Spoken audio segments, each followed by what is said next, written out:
Everyone, welcome to my channel. Is Srishti here and you watching Srishti's diary. अगर आपने अभी तक मेरे चैनल को सब्सक्राइब नहीं किया तो मेरे चैनल को सब्सक्राइब करिएगा एंड उसके बगल में एक बेल आइकन होगा, उसको भी ज़रूर क्लिक कीजिएगा ताकि आपको मेरे हर न्यू वीडियो का अपडेट मिल सके। आप लोग मुझसे बोल रहे थे कि मैं सिर्फ स्किन केयर वीडियोज़ बनाती हूँ, मैं हेयर केयर वीडियोज़ नहीं बनाती हूँ, तो आज मैं आप लोगों के लिए हेयर केयर वीडियो लेके आई हूँ। जो टॉपिक है इस वीडियो का, how to repair damage hair. इस वीडियो में मैं आपको बताऊंगी कि डैमेज हेयर को कैसे रिपेयर करते हैं, कैसे पहचानते हैं कि आपका हेयर डैमेज हो चुका है और क्या ट्रीटमेंट है, कुछ होम रेमेडीज़, हेयर मास्क के कुछ सजेशंस मैं आपको दूंगी और कितना टाइम लगता है इन सब चीज़ को मतलब करने के बाद हेयर को रिपेयर होने में, मैं सारा कुछ आपको बताऊंगी। तो चलिए वीडियो शुरू करते हैं। फर्स्ट, हाउ टू नो कि आपका हेयर डैमेज हो चुका है। सो गाइज़, अगर आप बहुत ज़्यादा हीटिंग प्रोडक्ट्स यूज़ करते हैं अपने हेयर पे, लाइक आप कर्लर यूज़ कर रहे हैं, स्ट्रेटनर यूज़ करते हैं, या फिर आप कोई भी हेयर ड्रायर यूज़ करते हैं, बहुत ज़्यादा बहुत फ्रिक्वेंटली यूज़ करते हैं, तो आपका हेयर डैमेज होने के चांसेस ज़्यादा होते हैं। या फिर आपने कोई ट्रीटमेंट लिया और ट्रीटमेंट लेने के बहुत टाइम तक आपने अपने हेयर का कोई केयर नहीं किया है, साल 2 साल हो गया है, तो उससे भी आपका हेयर डैमेज हो सकता है। और थर्ड, अगर आप अपने हेयर को प्रॉपर मॉइस्चराइज नहीं कर रहे हैं, जैसे हम अपने स्किन को मॉइस्चराइज करते हैं ना, वैसे ही हमें अपने हेयर को भी मॉइस्चराइज करना बहुत इंपॉर्टेंट होता है। तो अगर आप अपने हेयर को अच्छे से मॉइस्चराइज नहीं कर रहे हैं तो भी आपका हेयर डैमेज हो सकता है।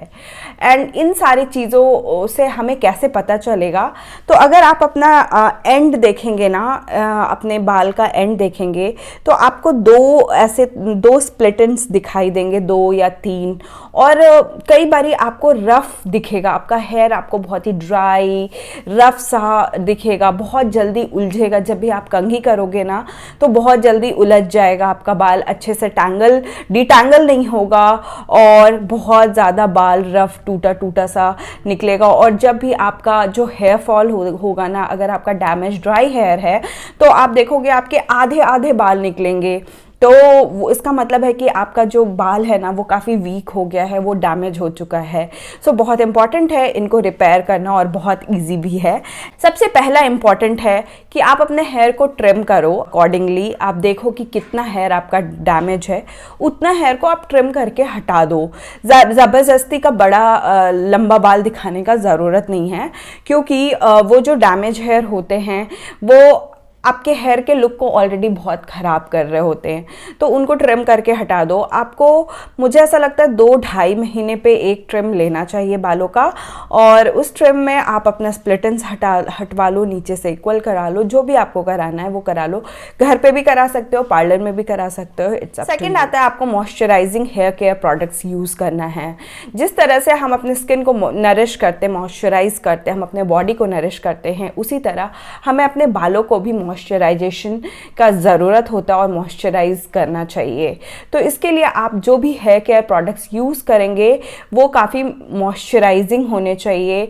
Deep conditioning hair care mask use करना चाहिए, और हमें वीक में एक बार हेयर मास्क तो ज़रूर यूज़ करना चाहिए, जो काफ़ी उसमें जो इंग्रेडिएंट्स होना, अच्छे ऑयल हों, अच्छे इमोलियंट्स हों, जो कि हमारे बालों को काफ़ी मॉइस्चराइजेशन दे। सो गाइज, अगर मैं कुछ हेयर मास्क आपको सजेस्ट करूंगी तो यहाँ पे कुछ जो मैंने ट्राई किए हैं अपने बालों में, टेस्टेड हैं, और यहाँ पर मैं बहुत ज़्यादा फ्रेग्रेंस फ्री ऑप्शन नहीं देख रही हूँ, बिकॉज बाल में हेयर केयर प्रोडक्ट्स या फेस वॉश में आप वॉश कर देते हो तो उतना ज़्यादा फ्रेग्रेंस आपके बालों को डैमेज नहीं करेगा, बिकॉज वो पानी से धुल जाता है। सो गाइज, इसमें बस ये होना चाहिए कि वो अच्छा होना चाहिए और जो इंग्रेडिएंट्स हैं वो काफ़ी अच्छे होने चाहिए। जस्ट लाइक रिक्विल का पी प्रोटीन हेयर मास्क अमेजिंग होता है, बहुत अच्छा है, उसके इंग्रेडिएंट्स बहुत अच्छे हैं। दूसरा मैंने ट्राई किया हुआ है वाव का रेड अनियन हेयर मास्क बहुत अच्छा है। मुझे जनरली वाव के प्रोडक्ट्स बिल्कुल पसंद नहीं आते हैं, क्योंकि वाव के प्रोडक्ट्स में इंग्रेडिएंट्स तो वो बहुत अच्छा यूज़ करते हैं, but I don't know formulation कैसा होता है जो मेरे स्किन को तो बिल्कुल सूट नहीं करता है। बट ये जो हेयर मास्क है ना, इसको अप्लाई करने के बाद मेरा बाल काफ़ी नरिश, काफ़ी मॉइस्चराइज था, और बहुत पहले मैंने इसको अप्लाई किया था, और इट्स ब्यूटीफुल ब्यूटीफुल। आप ट्राई कर सकते हैं। थर्ड है जो बहुत ही बजट फ्रेंडली है, हिमालय का कुछ चिकपी करके है, मैं यहाँ डाल दूंगी। मैंने बहुत पहले यूज़ किया था और मैंने इसका रिव्यू भी कर रखा है, मैं डाल दूंगी, आप चेक करना। और मैंने बहुतों को सजेस्ट किया, उन लोगों ने भी बहुत लाइक किया, क्योंकि बहुत ही अफोर्डेबल है और उसके जो क्वालिटी है ना, बाल को इतने अच्छे से नरिश करता है वो हेयर मास्क। लाइक आप अप्लाई करो, आधा घंटा छोड़ो, देन वॉश कर लो आप, एंड अपना कंडीशनर वगैरह अप्लाई कर लो, ब्यूटीफुल। सो ये हैं, एंड कुछ सजेशंस आप मुझे भी दे सकते हो। ये 3 तो मैंने ट्राई किया है, एक मैंने लॉरियल ट्राई किया था, वो मुझे अच्छा नहीं लगा था, और वो अभी भी मेरे पास रखा हुआ है। सो गाइज, इसलिए मैं वो सजेस्ट नहीं करूँगी, लेकिन ये जो हेयर मास्क हैं काफ़ी अच्छे हैं। अपार्ट फ्रॉम दिस, मैं आपको कुछ होममेड हेयर मास्क बता रही हूँ जो मैं बहुत ही फ्रिक्वेंटली यूज़ करती हूँ, and I love using that hair mask. First, curd और हनी का हेयर मास्क। कर्ड जो होता है वो आपके डैंड्रफ को भी रिमूव करता है बालों से, आपके बालों में एक बहुत अच्छा शाइन देता है, एंड हनी जो होता है वो मॉइस्चराइज करता है। तो कर्ड को हनी के साथ मिक्स करिए। हनी ऑप्शनल है, आपका मन है तो ऐड करिए, नहीं मन है तो आप सिर्फ कर्ड भी लगा सकते हैं। थिक कर्ड को लीजिए और अपने बालों में अप्लाई करिए, आधा 1 घंटे के लिए छोड़ दीजिए, एंड देन वॉश कर लीजिए। आपका डैंड्रफ, आपके बाल इतने अच्छे हो जाएंगे, टेक्स्चर बहुत अच्छा हो जाएगा, मॉइस्चराइज मिलता है, क्योंकि कर्ड में लैक्टिक एसिड होता है उससे, तो सारी चीज़ें बहुत बहुत अच्छी होती हैं। कर्ड आपके फेस के लिए, आपके बॉडी के लिए, आपके बालों के लिए, सबके लिए बहुत अच्छा होता है। नेक्स्ट मैं एक अप्लाई करती हूँ एग और ऑयल। एग मेरे बालों को बहुत सूट करता है। बहुत सारे जब भी मैं पार्लर में कभी कभी हेयर स्पा लेने जाती थी तो वो बोलते थे अंडा मत लगाइए, आपके बाल ड्राई हो जाएंगे, ये वो, बट मुझे कभी ऐसा फील नहीं हुआ। अंडे को लगा, ड्राई होता है बट तरीका होता है लगाने का।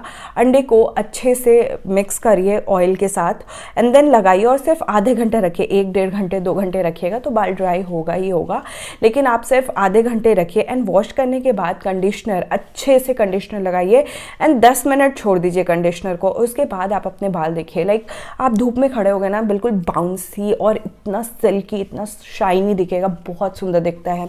सो मेरा तो ये 2 फेवरेट मास्क है, एंड मैं बचपन से ट्राई कर रही हूँ, बचपन से लगाती हूँ, और मेरे बाल पहले तो बहुत बड़े थे, अब तो मैं बहुत कट करा लेती हूँ क्योंकि मुझसे संभलते नहीं है। बट बहुत ही इंपॉर्टेंट है कि आपको बहुत ज़्यादा कोम नहीं करना है अपने बालों को, और आपको गीले बालों में कभी कोम नहीं अप्लाई करना है। कोम आप जब भी करोगे, हेयर वॉश करो, बाल को 1-2 घंटे के लिए सूखने दो प्रॉपर, एंड तभी कोम करो। बहुत लोग क्या करते हैं, शैम्पू करके आए और बालों को कंघी करने लग जाते हैं। शैम्पू करने के बाद जो हमारा स्कैल्प होता है ना, वो बहुत ही सॉफ्ट रहता है पानी की वजह से, उस टाइम पे बाल ज़्यादा टूटते हैं। इसलिए मैं हमेशा सजेस्ट करती हूँ कि आप जब आपका बाल जब थोड़ा सूख जाए ना, तब आप कंघी करो। एंड 4th इम्पॉर्टेंट टिप है कि don't over wash your hair. जिस तरह से मैं आपको हमेशा सजेस्ट करती हूँ कि आपको अपने फेस को ज़्यादा वॉश नहीं करना चाहिए, उसी तरह आपको अपने बालों को भी बहुत ज़्यादा वॉश नहीं करना चाहिए, बिकॉज बाल जो होते हैं, बालों में भी नेचुरल ऑयल्स होते हैं जो हेल्प करते हैं, जो प्रोटेक्ट करते हैं हमारे बालों को, और हमारे बालों को नरिश करते हैं। अगर हम बहुत ज़्यादा डेली हेयर वॉश करेंगे तो वो नेचुरल ऑयल्स ख़त्म हो जाएंगे और नेचुरल बेनिफिट नहीं मिलेगा, तो बाल उतना हेल्दी दिखेंगे नहीं। So don't over wash, try to wash अगर आपका बहुत ऑयली है तो वीक में 2 बार कर लो। एंड अगर उतना ऑयली नहीं है ना, अगर आपका काम चल जा रहा है तो वीक में सिर्फ 1 बार करो, वीक में 1 बार हेयर वॉश करो, एंड यू कैन, आप ट्राई करो सिर्फ 2 से 3 महीने ना, आप खुद ही चेंज देखोगे अपने बालों में। क्योंकि बहुत ज़्यादा हेयर वॉश करने से बाल बहुत ज़्यादा ड्राई और रफ दिखते हैं, क्योंकि ऑब्वियसली हम जो शैम्पू यूज़ करते हैं उसमें बहुत ज़्यादा सर्फेक्टेंट्स होते हैं, वो हमारे बाल को ओवर ड्राई करते हैं और वो अच्छे नहीं होते हैं। एंड ट्राई टू यूज़ अच्छा शैम्पू कम सल्फेक्टेंट हो, जिसमें माइल्ड सल्फेक्टेंट हो। और रिक्विल के जो शैम्पूज़ हैं वो काफ़ी अच्छे हैं। मैं यूज़ करती हूँ सनसिल्क का पिंक वन, हालांकि उसमें बहुत सल्फेक्टेंट है। और आप लोग मुझसे पूछते हैं मैं कौन सा शैम्पू यूज़ करती हूँ। मैं पिछले 10 साल से वो शैम्पू यूज़ कर रही हूँ और मैं बिल्कुल भी चेंज नहीं करना चाहती हूँ। वो मेरे बालों को बहुत सूट करता है। पिछले 10 साल से मैं वो पिंक वाला शैम्पू यूज़ कर रही हूँ, इसलिए मैं वो चेंज नहीं करना चाहती हूँ। लेकिन अगर आपको कोई शैम्पू सूट नहीं कर रहा है देन आप रिक्विल का एंटी हेयर फॉल भी ट्राई कर सकते हो, एक और दूसरा वो भी ट्राई कर सकते हो, it's up to you. Next important है हेयर ऑयल। आप में से बहुत लोग हेयर ऑयल नहीं करते होंगे, लेकिन अगर आप ऑयलिंग करेंगे ना, सिर्फ वीक में 2 बार करो, या 1 बार वॉश करो, 1 बार करो, 2 बार वॉश करो, 2 बार करो, डिपेंड्स कि जैसे आपने एक रात पहले ऑयलिंग किया एंड नेक्स्ट मॉर्निंग आपने वॉश कर लिया, you will see the difference definitely. बहुत लोगों को मैंने ऑयलिंग सजेस्ट किया और उन्हें फील हुआ है कि ऑयलिंग से काफ़ी अच्छा हो जाता है हेयर। उसका रीज़न है हेयर ग्रोथ भी होता है। उसका रीज़न है कि ऑयल से हम मसाज करते हैं ना, जब हम मसाज करते हैं तो हमारे स्कैल्प में ब्लड सर्कुलेशन बढ़ता है, और ब्लड सर्कुलेशन बढ़ने से जो होता है हमारा जो बाल होता है ना वो ग्रो करता है। सो ऑयलिंग बहुत इंपॉर्टेंट है। ऑयलिंग से मॉइस्चराइजेशन भी मिलता है बालों को और अच्छा भी होता है। सो आप कोई भी ऑयल यूज़ करो, मैं कोकोनट ऑयल यूज़ कर रही हूँ पिछले 10 सालों से, और भी ज़्यादा मुझे नहीं याद है, बचपन से मम्मी भी मुझे कोकोनट ऑयल ही लगाती थी, तो मैं कोकोनट ऑयल ही यूज़ करती हूँ। बट आप अपना कोई भी ऑयल यूज़ करो, जो आपको सूट कर रहा है वो यूज़ करो। सो इस तरह से आप बचा सकते हो अपने हेयर को फर्स्ट डैमेज होने से, या फिर आपका ऑलरेडी अगर डैमेज हो चुका है तो उससे भी बचा सकते हो। अगर डैमेज हेयर है तो उसको पूरा ठीक होने में मुझे लगता है 5 से 6 महीने लग जाते हैं, या 3 से 4 महीने तो मिनिमम लगते हैं। सो गाइज वेट करो, कंटिन्यू अप्लाई करते रहो चीज़ें। एलोवेरा भी कभी कभी मैं एलोवेरा भी लगा लेती हूँ, प्लांट वाला, उसको निकालती हूँ, मिक्सी में पीसती हूँ और बालों में लगा लेती हूँ और फिर वॉश कर लेती हूँ, वो भी काफ़ी अच्छा होता है। थोड़ा मुझे थोड़ा मेसी सा लगता है, इसलिए मैं बहुत फ्रिक्वेंटली नहीं करती हूँ, महीने 2 महीने में 1 बार कर लेती हूँ। सो गाइज ये था मेरा वीडियो अच्छा लगेगा लाइक करिएगा, शेयर करिएगा, सब्सक्राइब करिएगा। Till then keep watching, bye bye.